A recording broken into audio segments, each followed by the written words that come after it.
everybody, and welcome back to the channel. As we are in the midst of the Switch launch week, I thought I'd take a break from all the Switch, videos, Switch shorts, and things like that. And I wanted to do something a little bit different. I wanted to focus on positivity because one of my last videos was about some of the negative reactions, not even towards Nintendo, negative reactions people have had to fellow gamers who purchased a Nintendo Switch or Mario Kart or various other Nintendo products, because those people giving the negative responses feel Nintendo's overpriced. And I mean, you can feel that way. You can feel that Nintendo is charging too much for the Switch too. I feel they're definitely charging too much for Mario Kart, which is why I got the bundle, because now I technically paid $50 for Mario Kart instead of $80. I don't think any video game is worth $80, no matter how many times I replay it. But yeah, so I just wanted to do something a little positive, and I thought this is something we can all, even if you disagree with what I'm going to say, you can have your own positive spin on it. I thought I'd talk about some of my favorite developers slash publishers over the course of my video game lifetime, which at this point is like 30 plus years, because one of my oldest memories is playing my dad's ColecoVision, playing Donkey Kong and War Games and Ladybug and things like that. So I've been playing games almost all my life. I'm in my 40s now because I'm an old man, but no gray, and I don't color my hair. So at least I got that going for me. But yeah, so I want to do something positive, and I figured I'd talk about some of my favorite video game publishers and developers. And I will encourage you, obviously, in the comments below to tell me some of yours. If you agree with most of mine, if you've got some other publishers and things like that. And these ones were kind of just, I was making a list earlier today, and these were just off the top of my head ones. I'm sure I'll miss some of my favorite publishers.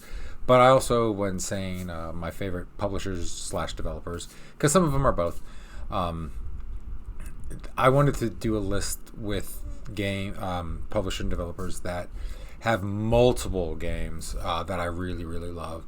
Like, for instance, I could say Bungie's one of them because I really love the Halo series. And technically speaking, Halo 1 through 3 plus Reach, those are multiple games, but it's all part of the same series. I was never a big Destiny fan.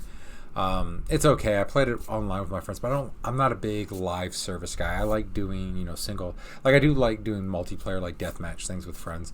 But as far as like story campaigns go, I like a good single player, beginning, middle, end kind of thing. Not something that we're going to keep getting stuff for and things like that. So I mean, I could put Bungie on here, and I do enjoy the Halo games, but that's all I like from Bungie. Until Marathon comes out, maybe I'll try Marathon out, even though it's a live service game. I'll try it out and see if I like it. And maybe Bungie will be the next time I do this list. But yeah, so that was kind of a caveat. It's a publisher developer that has multiple games on here, and I've got a list. I may go off that list, like, just because now I'm in my game room, I might be looking around and I'm like, oh yeah, I forgot about that developer or publisher and things like that. Though a lot of my, I gotta add one to this list right now so I don't forget. Actually, I'll start off with it. Starting off on the list, Remedy. They're I would say most famous for the Alan Wake games, but maybe some folks will be like, oh no, Max Payne, kind of thing like that. So I mean, it's up to you how you want to say what they're most famous for. For me, my favorite games from them are the Alan Wake games. Then you've got Control, which is awesome. We streamed the entire game of Control. We streamed Alan Wake. I was going to stream Max Payne 1, but the only way I can get Max Payne 1 right now is through Steam. And shit, those controls on computer suck. Definitely is a mouse and keyboard kind of thing, and I'm not great at mouse and keyboard just yet because I'm just dipping my toe in the PC game market. I still use a controller when I play a lot of my PC games because I don't do online shooters. But yeah, so Remedy's first up. They were not on my list that I have on screen right here. And by on screen right here, I mean on my screen for me to read off, not your screen to see. But yeah, Remedy, awesome. I love the Alan Wake games. Like I said, I streamed Alan Wake 1 and Control. I did a little bit of Alan Wake 2 streaming, but I played that game I played the A so much, but also at random hours of the day and night, that I didn't really stream it. I just didn't want to set up. I just want to boom, pop in and play. But I'm going to stream the New Game Plus Draft 2 when I get around to it. I got so much in the backlog. But they just create these weird, wacky... Oh, Quantum Break also. I streamed that. Quantum Break is another game, a part of Remedy.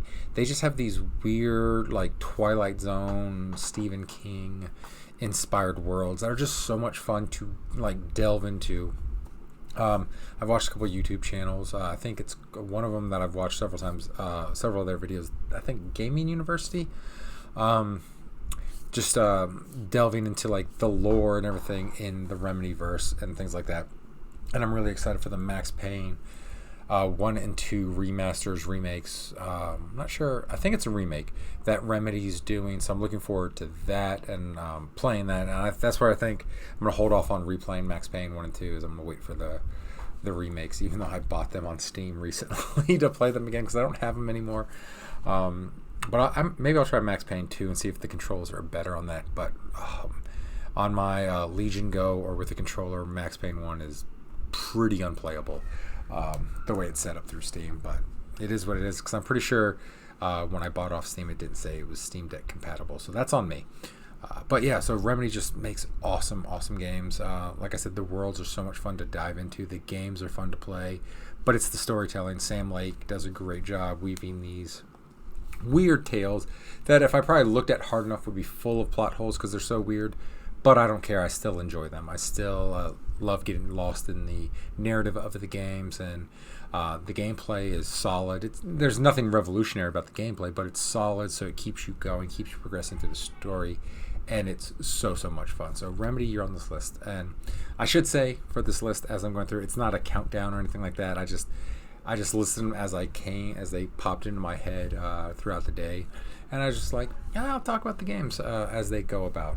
Next up on my list is Capcom. Capcom is, aside from Nintendo, like one of the first companies that I remember, and like knowing who they were. Like, I knew when I had a Capcom game, I knew it was a Capcom game. A lot of that had to do with the Mega Man series, but then, the Sega Genesis, SNES roll around, we get the Street Fighter series, of course, Ghosts and Goblins, Ghouls and Goblins, that series, and then, when we get into the 3D realm, we get the Resident Evil games, Dino Crisis, which I'm begging Capcom to bring Dino Crisis back. Then we've got Marvel vs. Capcom. We've got the old school arcade beat 'em ups that they had, like the Punisher and things like that. So it's just, and like modern ones, a lot of people love Monster Hunter series. I could never get down with Monster Hunter, but I do see the appeal to it. To me, it was always the controls. I just never got used to the controls. If I was playing it for a long stretch, the controls were fine, but the second I put it down for like a few days and I had to reacquaint myself to the controls, it just made it harder to go back to, kind of thing. But yeah, and then the Dead Rising series, man. And I know I'm leaving out some really good Capcom series, just like, but there's just so many of them, and it's just such a like breadth of like different genres and types of games to play. That's just so much fun. And that's one of those game makers where I'm pretty sure if you're a big time video game player, you have a favorite Capcom game. There's a Capcom game you like I said, be it Mega Man or the Street Fighter series, Marvel vs. Capcom, Rival Schools, Power Stone. There's so many fighters Capcom makes. The Resident Evil games, Dino Crisis games, Exoprimal, which I really thought was going to be like kind of a step into Dino Crisis, and they let me down a little bit with that. As much as recently with shorts, I've been like, come on, Square, give me Chrono Trigger in some form or other. It's the same with Capcom and Dino Crisis. Come on, you got the RE engine, just give us some Dino Crisis. So Capcom is the next up on that list. And then moving right along, and I kind of alluded to it, Square Enix. This is more of a Squaresoft thing than like an Enix thing. I'm just now getting into the Dragon Quest games. I never played them when I was younger on the Nintendo and Super Nintendo. I'm playing my first Dragon Quest game with Dragon Quest 3 2.5D remaster. So this is my first real dip into that. And as far as like Enix published games prior to the merger with Squaresoft, I can't think of any. Like I'm sure I did play one or two back in the day, but it's like off the top of my head I can't think of any. So this is more of a Squaresoft thing than a Square Enix thing. But the Final Fantasy series, especially 1 through 9, I absolutely love those games. 9 being my favorite of the Final Fantasy games.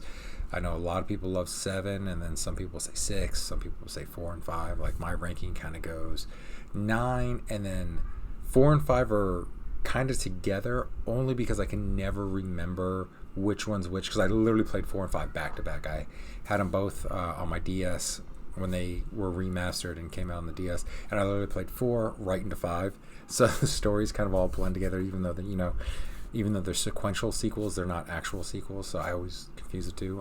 So it's like 4 and 5, and then 6, and then 7 rolls in there, and then 8, and then 3, 2, 1, kind of thing like that. Those are just the older ones and not much of a story because they were Famicom ones, but still fun early RPGs to play. And then, of course, Chrono Trigger. I love Chrono Trigger. When I did my top 30 games of all time, which I'm going to be redoing, that list is going to be a top 100. I've been gathering together games for that. Chrono Trigger was my number 1 game. It probably will be my number 1 game again. Though, like I had said on that list, 1 through 3 always kind of shuffles. But yeah, Chrono Trigger, I absolutely love it. Its sequel, Chrono Cross, was a lot of fun. Not quite as great as Chrono Trigger, in my opinion, but still a great game. And that's kind of what Square is known for, is their RPGs and their storytelling and their wondrous worlds that they create. And that's why they're one of my favorite publishers. I have so many fond memories of playing Squaresoft games.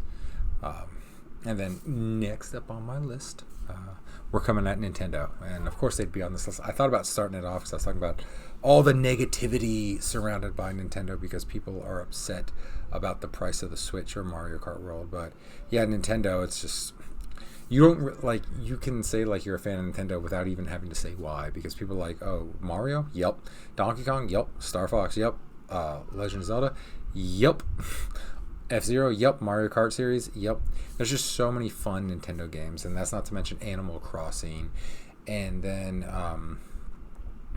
Animal Crossing, I was going to say another one, and I totally lost it. I mean, Tetris early on was a Nintendo exclusive kind of game. The Custom Robo games, because I'm looking at Custom Robo right there, just glancing at my Nintendo shelf. King Griffey Jr., Kobe Bryant basketball, all kinds of fun, just Nintendo-only series. Except for Ice Climbers. Ice Climbers, you suck. I hate that game so much. I hate whenever I get an Ice Climbers level on Nintendo World Championship. But yeah, just the breadth of just series and just innovation Nintendo has brought to video games, good and bad. Like, the jump from the Atari 2600 to the Nintendo Entertainment System was like night and day, just what you could do with the video game system. The original Super Mario kind of laid the template for what a 2D platformer would be, and then years later Mario 64 would lay the template for what a 3D platformer would be, and Zelda with what a 3D adventure game would be. And they just do all these things that they then set the standard for video game makers, and they follow. Sometimes they do better. Like, a lot of people say Astro Bot is one of the best 3D platforms ever. I've not played it yet. I've only played Playroom on my PS5. So yeah, it's Sony taking a page out of Nintendo's book kind of thing. And then, you know, when it comes to systems, like the Wii was such a huge hit that Sony and Microsoft then introduced motion controls for varying degrees of success with their systems. And then we got the Switch, and then all of a sudden high-end portable gaming started becoming a thing. We would then get, you know, the Steam Deck, Legion Go, ROG Ally, sorry, not ROG Ally. And now Xbox is teaming with ROG to create the ROG Xbox Ally X, I think is what it's a weird thing, the handheld Xbox. And then of course Sony had always had their like PSP, but that's pre-Switch, but they never really supported it. But now they've got the PS Portal, which you can stream games from your PlayStation 5, so you can kind of play on the go as long as you got a Wi-Fi connection, thing like that. So again, Nintendo just constantly revolutionizing gameplay and video games and things like that, and it goes beyond, you know, just being a publisher of games and developer of games, which they've got so many to choose from, but it's also their innovations that they do throughout the video game industry, for good or bad. Like, some of their innovations, like the $80 standard game, is not great, but, you know, I think overall Nintendo's got a net positive as far as a game developer and publisher and game system maker and things like that.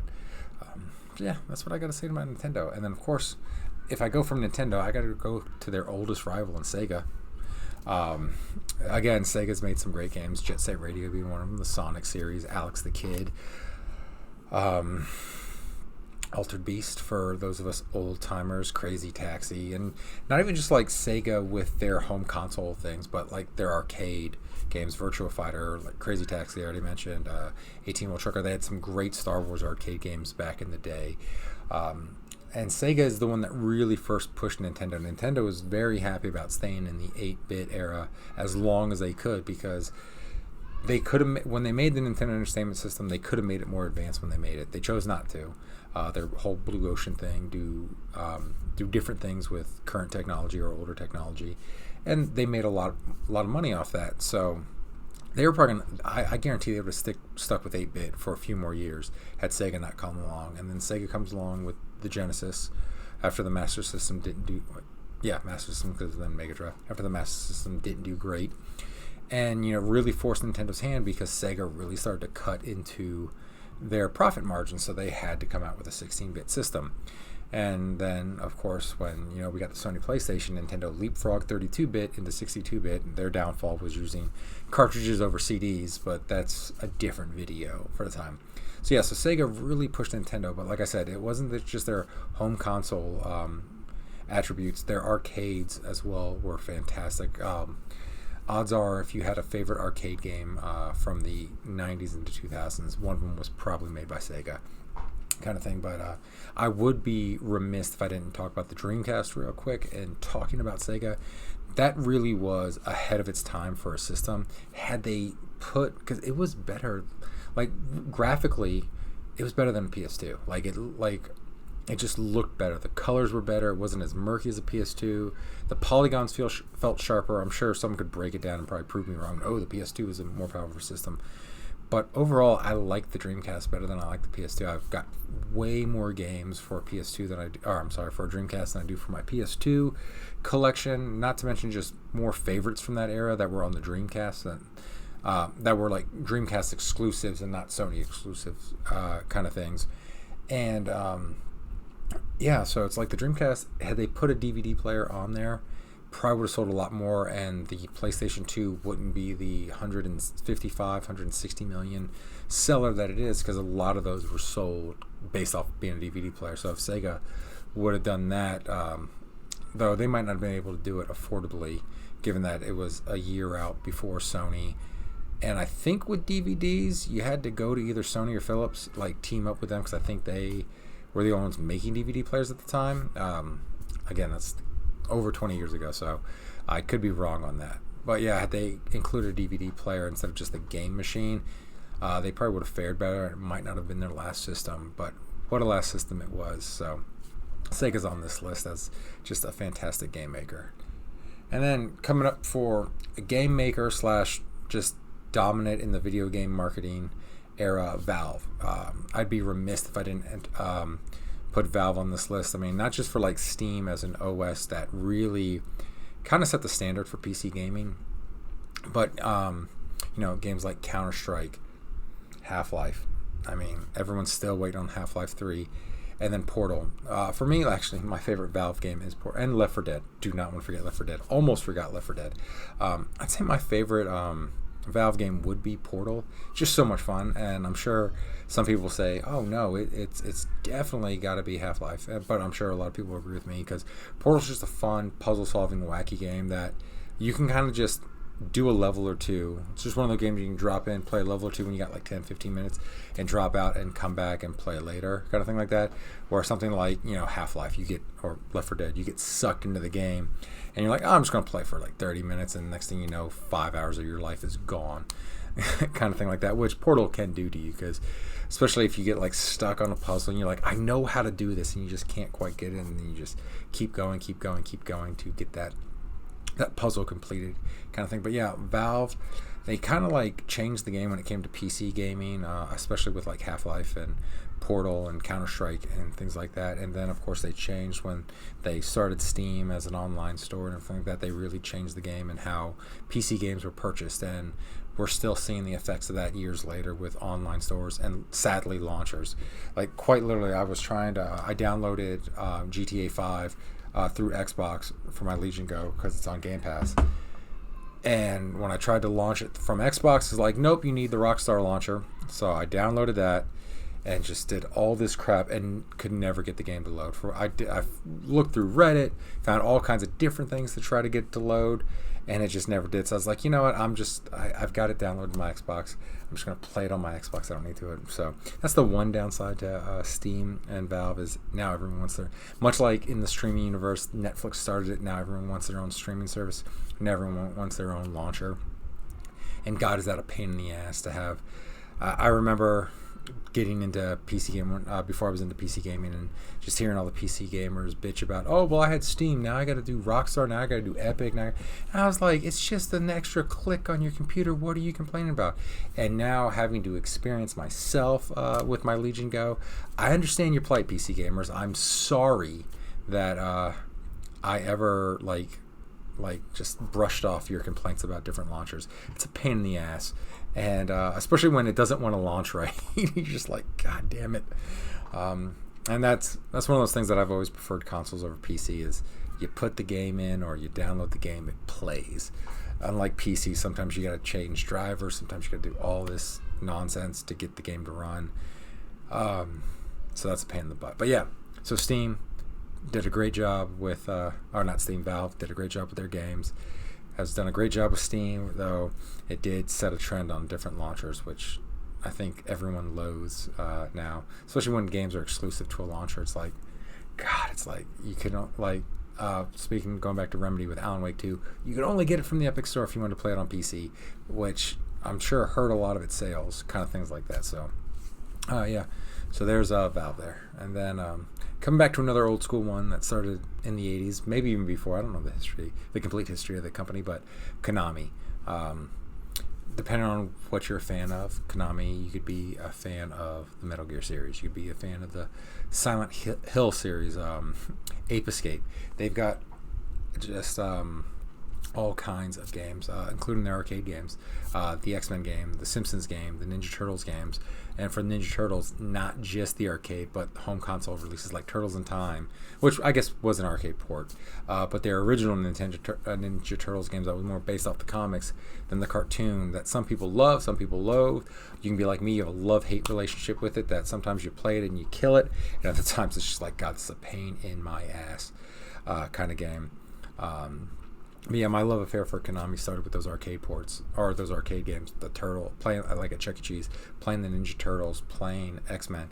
And then at the bowling alley where my dad and I were in a father-son bowling league, playing The Simpsons at that arcade. I remember that was like the first arcade game I ever beat at the arcade. It cost $6 and quarters, I think is what it took to beat that game that day. So a lot of fond memories of Konami. For me, nowadays, though, I more care about the Metal Gear Solid series. If you've watched some of my unboxing videos, I do own a copy of all the Metal Gear games from the original Metal Gear on the NES to Metal Gear Solid 5. I don't count Metal Gear Survive. I don't count that as part of the series. I'm just talking about the Snake one. So I've got the Xbox games, the Xbox, PlayStation games, Nintendo games, PlayStation games, PSP games, all those games in the mainline series, plus the PSP ports, kind of thing like that. So, Konami, you are starting to get back in the game. Like, I know a lot of people were pissed off when Kojima left and things like that, and they were just doing pachinko machines and not doing games anymore. Also, I don't know why I skipped over the Castlevania series, because that's actually when I put Konami on this list, that was the first thing I thought of was Castlevania. For me, for the Castlevania games, I'm more into the original Nintendo and Super Nintendo games. I did not have Symphony of the Night on PlayStation. I know that's a lot of people's favorites. I never got into the 3D ones. I tried the first N64 one. I remember my buddy Bernie and I rented it, and we just did not like it. So we never went back to a 3D Castlevania game.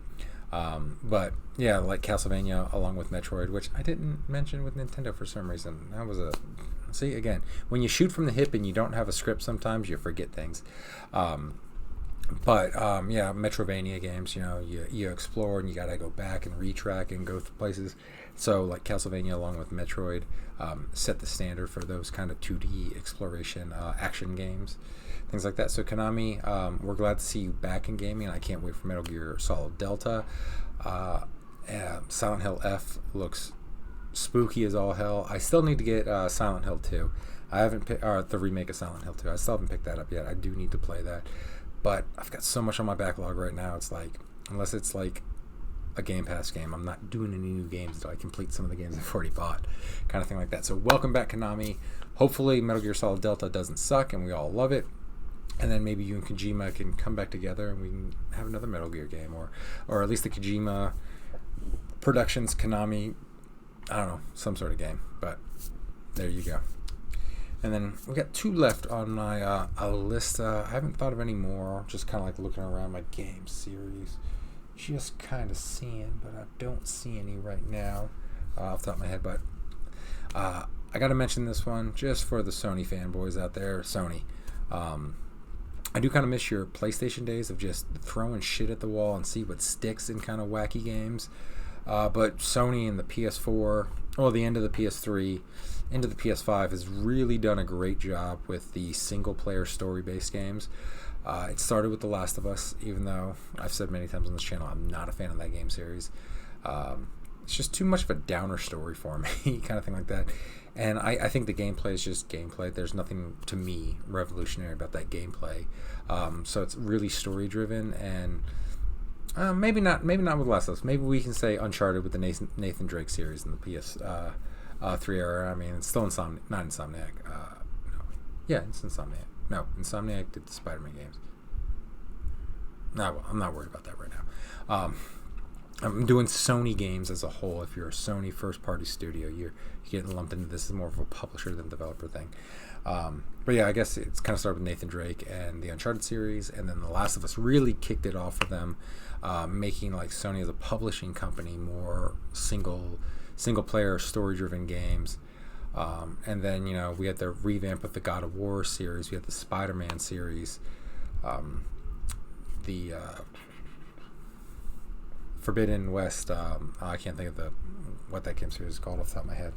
But just a lot of fun, single-player games. And now Sony's kind of going to the live service, and that's not really working out for them. So, I mean, we'll have to see how that goes, but I do like it when they're more focused on the single-player story-driven games. And then we also got Wolverine coming soon, maybe? Who knows? But yeah, so Sony more as a publisher than a developer because they've got all their, studios kind of thing out there. So, tip of the cap to Sony. And then last one I have on my list is one of my favorites. I would say if I were to go it'd probably be ranked 3rd or 4th if I did like a top 10 list in there. Because like Nintendo and Square would definitely be 1 and 2, and then Capcom and Bethesda would probably fight for that 3rd spot. But I just said it, Bethesda.